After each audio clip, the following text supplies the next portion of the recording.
Welcome back. Continuing the news from plastics to the traffic nightmare affecting the corporate area and the government seeking a solution. In a surprise announcement this morning, Prime Minister Andrew Holness and the National Works Agency outlined plans for the creation of a new road to help motorists bypass roadworks at the Portia Simpson Miller Square. TVJ's Herman Green was there and now reports. Thank you. Well, it might sound contradictory, but according to the Prime Minister and the National Works Agency, this new road that is supposed to be created is supposed to be the solution to all the traffic issues we are now experiencing in and around the Portia Simpson Miller Square. First of all, let's hear the announcement from the Prime Minister this morning. We will be building a new road. It will be 1.4 kilometers. It will be 2 lanes.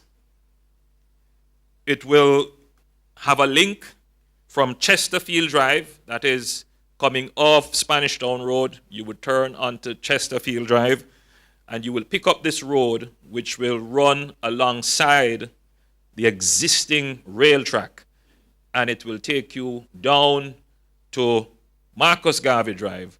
Okay, so what this means for motorists, what we're looking at here now is the Portia Simpson Miller Square and the surrounding areas and roadways. Currently, vehicles coming from the 6 miles area, they are coming down Spanish Town Road and turning on Penwood Road.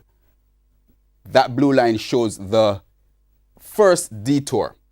When this road is completed, the vehicles coming from that side, from Spanish Town Road, are going to be turning on Chesterfield Drive, going on this road alongside the old railroad track and heading out to Marcus Garvey Drive. So the blue line shows the current detour. When the new road is completed, the red line shows you where it will take traffic so that everybody bypasses the construction work and the traffic for 3 miles.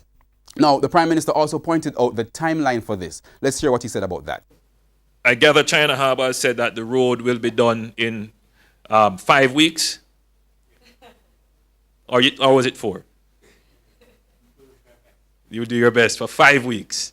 And I think we can do it. So at the end of those 5 weeks, this new detour should be completed. The Prime Minister said it is being done at a cost of $1 million. The funding is coming from the Mid-P pool of funds. Right now, it's back to you.